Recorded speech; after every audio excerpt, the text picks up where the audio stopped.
kata Nabi di dalam hadis Bukhari, "May yuridillahu bihi khairan." Yang terkenal kan yufaqihu fiddin, itu yang terkenal. Ternyata ada dua modelnya. Ada may yuridillahu bihi khairan yufaqihu fiddin. Siapa yang Allah pengen kasih dia kebaikan kebaikan, Allah akan buat dia mengerti halal dan haram. Itu berarti Allah sayang sama dia. Ini satu model hadis. Ada model yang kedua, mirip redaksinya. May yuridillahu bihi khairan yusib min. Hadis Bukhari. Siapa yang Allah pengen ngasih dia kebaikan, Allah uji. Hah? Kok gitu caranya? Ternyata kayak gitu rahasianya.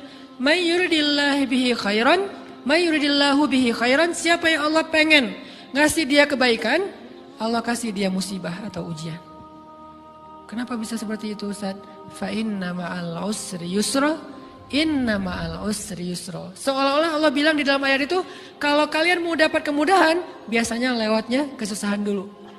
Kalau kalian pengen dapat keberuntungan, biasanya dapatnya kerugian dulu. Tapi keberuntungan dan kerugiannya pasti nggak sebanding. Keberuntungannya jauh lebih besar daripada kerugiannya. Kerugian itu kayak modal doang, DP.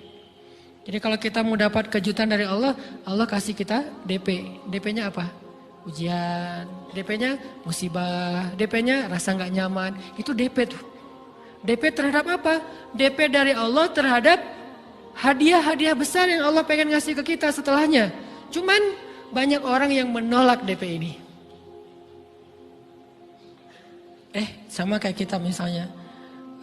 Kalau kita mau ngasih dia hadiah, kita kasih dia kayak kejutan dulu. Dia lagi ulang tahun nih, disiram air dulu. Setelah itu dikasih hadiah-hadiah yang mahal. Rela nggak disiram air demi hadiah? Rela, udah siramin lagi aja.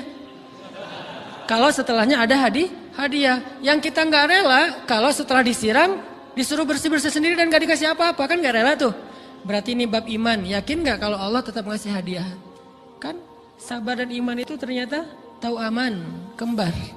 Kalau kita yakin Allah ngasih hadiah setelah ngasih kita DP ujian, ya kita akan sabar. Gak apa-apa deh, bentar lagi mau dikasih hadiah, digini-giniin juga gak masalah. Dibully, diapain sama Allah, biarin aja. Ya Allah saya sabar, kan bentar lagi mau dikasih hadiah nih. Ini masalah yakin. Tapi kalau kita gak yakin, apa sih maunya Allah gitu kan? Begitu kalimat ini keluar, maka yang muncul setelahnya adalah mengeluh, berputus asa, dan gak akan sabar menghadapi ujian.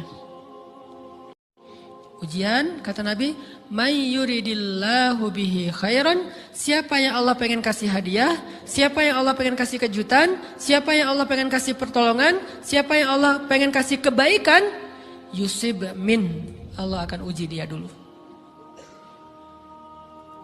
Ini sunnatullah. Sehingga kalau kita lagi diuji, yang kita lihat jangan ujiannya, apa setelah itu. Gimana ngelihatnya Ustaz, gak kelihatan? Dengan mata hati. Istafti qalbak, tanya kepada hatimu, kelihatan enggak? Dengan mata hati. Gimana ngelihat dengan mata hati? Dengan iman, saya percaya Allah pasti ngasih kebaikan setelah ini. Orang Allah sendiri yang ngomong, enggak ada satu huruf pun di Al-Quran yang salah. Apalagi satu ayat, apalagi dua ayat. Fa inna ma'al usri yusra, ditegesin lagi. Inna ma'al usri yusra. Tapi usr dulu, baru yusr.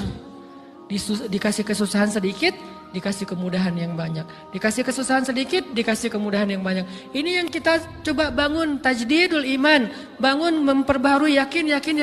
Sehingga ketika kita diuji, sedih, wajar. Mengaduh sedikit, bukan mengeluh ya. Kalau mengeluh kan nyalahin Allah. Kalau ngaduh, yang namanya orang dicubit kan, itu ngaduh. Tapi kalau, apa sih maunya Allah? Nah itu ngeluh. Antara mengaduh dengan mengeluh berbeda. Mengaduh, itu manusiawi. Sedih, itu manusiawi. Air mata bahkan bukan hanya manusiawi, itu rahmat dari Allah. Orang yang gak bisa menangis itu yang bahaya.